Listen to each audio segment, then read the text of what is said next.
नमस्कार, मैं हूं प्रवीण गौतम और आप देख रहे हैं पब्लिक मीटर।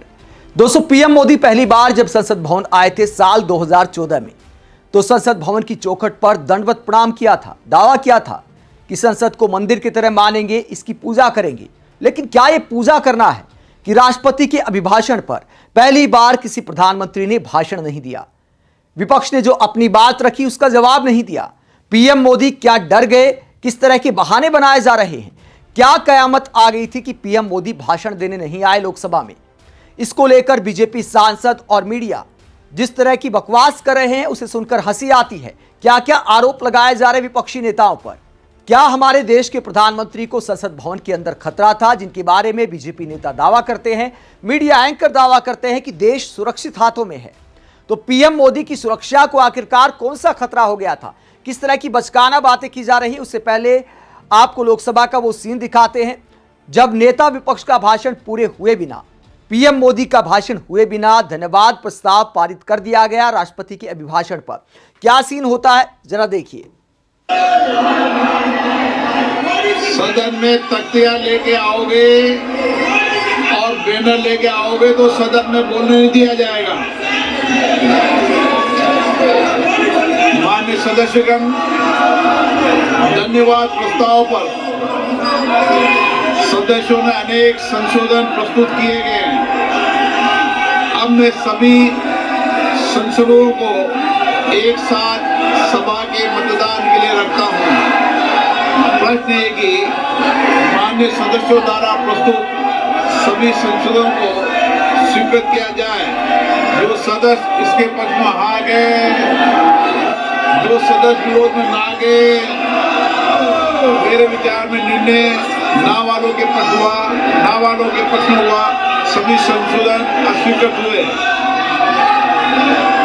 अब मैं राष्ट्रपति अभिभाषण पर धन्यवाद प्रस्ताव को सभा के मतदान के लिए रखता हूं।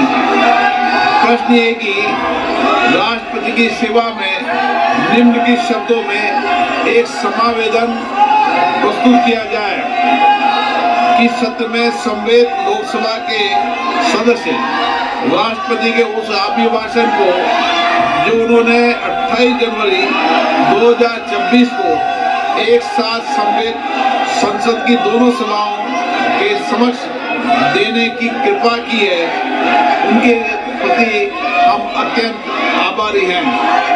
जो सदस्य इसके पक्ष में आ गए, सदस्य विरोध में ना गए, मेरे विचार में निर्णय हाँ वालों के पक्ष हुआ, निर्णय हाँ वालों के पक्ष हुआ, प्रस्ताव स्वीकृत हुआ।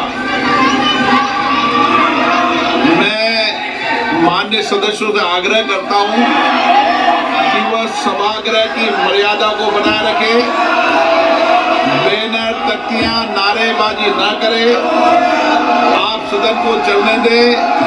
बजट पर, महत्वपूर्ण बजट पर चर्चा होगी, सबको अपने विचार व्यक्त करने का अवसर मिलेगा। आप सदन नहीं चलाना चाहते, नारेबाजी करना चाहते हैं, सभागृह का अपमान करना चाहते हैं, सभा की कार्रवाई आज 2 बजे तक के लिए स्थगित की जाती है। तो धन्यवाद प्रस्ताव पर वोटिंग हो गई और ओम बिरला चले गए। तो यह पूरी कहानी हुई है कि विपक्ष लगातार प्रोटेस्ट करता रहा, प्रधानमंत्री का भाषण नहीं हुआ। सब हैरान है कि प्रधानमंत्री आखिरकार किस बात से डर गए। पीएम मोदी के संसद न आने पर प्रियंका गांधी ने क्या कहा, आगे आपको दिखाएंगे। पहले मीडिया की खबरें आपको दिखाते हैं, किस तरह हेडलाइंस मैनेजमेंट का खेल चलता है।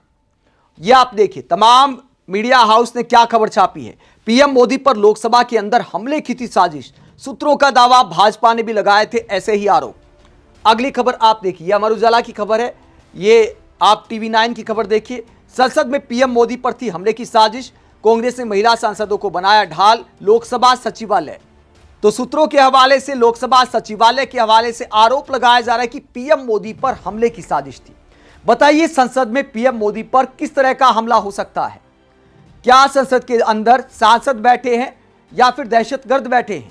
मतलब किस तरह की ये मीडिया खबरें लगा रहा है, समझ से परे नजर आता है।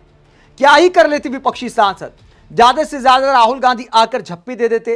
राहुल गांधी ने बस इतना ही तो ऐलान किया था कि पीएम मोदी जब आएंगे तो मैं उन्हें वो किताब दूंगा जो पूर्व आर्मी चीफ नरावणे की किताब है, जिसमें कहा गया था कि चीन के टैंकर जब आ रहे थे तो ऊपर से बोला गया नरावणे साहब को कि आप अपने आप डिसीजन ले, आपको जो उचित लगे वो करें। और उसके बाद नरावणे साहब ने कहा कि उस वक्त मैं बहुत अकेला महसूस कर रहा था। तो ये राहुल गांधी ने आरोप लगाया था और ये कहा था कि वो किताब मैं पीएम मोदी को जाकर दूंगा। तो क्या उस सीन से पीएम मोदी डर गए, या फिर महिला सांसद जब सत्ता पक्ष के सामने जाकर ये पोस्टर दिखा रही थी, इस सीन से डर गए? ये तस्वीर आप देख सकते हैं।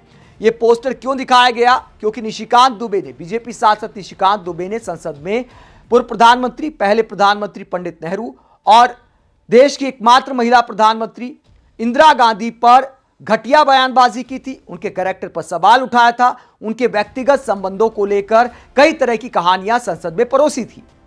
उसे लेकर महिला सांसदों ने सत्ता पक्ष को शर्मिंदा करते हुए पीएम मोदी जहां बैठते हैं उस कुर्सी के सामने जाकर, मंत्रियों के सामने जाकर यह पोस्टर दिखाया, जिसके बाद सदन की कार्यवाही को स्थगित कर दिया गया था। लेकिन इस बात को आधार बनाकर मीडिया के साथ साथ बीजेपी सांसद किस तरह की बचकाना बयानबाजी करते। मनोज तिवारी का बयान मैं आपको सुनाता हूं। हिंदुस्तान की खबर में क्या छपा है मनोज तिवारी का यह बयान। भाजपा सांसद मनोज तिवारी ने कहा, आज जो सदन में हुआ वो देखने के बाद देश कांग्रेस को धिक्कारेगा। पीएम मोदी का भाषण था, जब 5 बजा तो ठीक उसी समय महिलाओं को आगे करके पीएम मोदी की चेयर तक उन्होंने घेर लिया। उसके आगे भी जाकर उन्होंने घेर लिया। पीएम मोदी तक के चेयर तक महिलाओं को आगे रखकर आने का क्या उद्देश्य हो सकता है? आप हार से इतने बौखलाए हैं? क्या ये प्रधानमंत्री पर हमला करना चाहते हैं? ये गुस्से में हमला करने के लिए आए थे। हम सब सदन में बैठे हुए आश्चर्यचकित थे कि ये क्या हो रहा है। सब प्री प्लान था। यानी चेयर तक आना, चेयर के सामने पोस्टर दिखाना, क्या प्रधानमंत्री पर हमला है? प्रधानमंत्री वहां थे नहीं और कहते प्रधानमंत्री पर हमले की साजिश थी। क्या ये प्रधानमंत्री पर हमला करना चाहते हैं? ऐसे तो राहुल गांधी एक बार झप्पी भी देके गए थे प्रधानमंत्री को, जिस पर उन्होंने खूब मजाक भी उड़ाया था राहुल गांधी का। तो क्या ये हमला करना होता है? संसद में पीएम मोदी पर हमला कैसे हो सकता है? ये समझ से परे नजर आता है। लेकिन इस तरह की खबरें टीवी चैनल चला रहे हैं, मीडिया हाउस में छप रही है, बीजेपी सांसद इस तरह के बयान दे रहे हैं, जो इस बात को दिखाता है कि देश की जनता को कैसे कैसे मूर्ख बनाया जाता है। वही विपक्ष क्या कहता है? विपक्ष कहता है कि पीएम मोदी इस बात से घबरा गए हैं कि अमेरिका के साथ जो ट्रेड डील हो रही है, ट्रंप ने जो बयान दिया है कि 0 टैरिफ भारत करने जा रहा है, अमेरिका 18% टैरिफ लेगा। अमेरिका के कृषि मंत्री ने कहा कि भारत के बाजार में अमेरिका के कृषि उत्पाद बिकेंगे, तो किसानों के साथ समझौता किया है। तो पीएम मोदी इन सारे सवालों से डर गए हैं, इसीलिए नहीं आए। प्रियंका गांधी ने इस मुद्दे पर मीडिया से बातचीत में क्या कहा, ये बयान शेयर किया है कांग्रेस ने, और प्रियंका ने इसमें क्या कहा है। राहुल जी नरवणे जी की किताब से कोट करेंगे, एप्स्टीन फाइल्स पर सरकार को कटघरे में खड़ा करेंगे, ट्रेड डील में किसानों को तबाह करने पर सवाल पूछेंगे। आखिर बीजेपी किस बात से डर रही है? ये प्रियंका गांधी ने सवाल उठाए हैं और कहा कि नेता विपक्ष राहुल गांधी जी को संसद में बोलने देना चाहिए, और यह भी आरोप लगाया कि पीएम मोदी डर गए हैं, इसीलिए संसद नहीं आए। महिला सांसदों ने ओम बिरला के कमरे में भी सत्ता पक्ष को घेर लिया था, निशिकांत दुबे ने जिस तरह की घटिया बयानबाजी की थी। तो जाहिर सी बात है, बहुत सारे मुद्दों पर सरकार बैकफुट पर थी, इसीलिए पीएम मोदी संसद में भाषण देने नहीं आए और बचकाना खबरें चलवाई जा रही कि देखिए हमले की साजिश थी। संसद भवन में क्या पीएम मोदी पर हमला हो सकता है? आप इस पूरे मुद्दे को लेकर क्या सोचते हैं? कमेंट बॉक्स में अपनी राय जरूर दें। साथ ही चैनल को सब्सक्राइब भी करें। नमस्कार।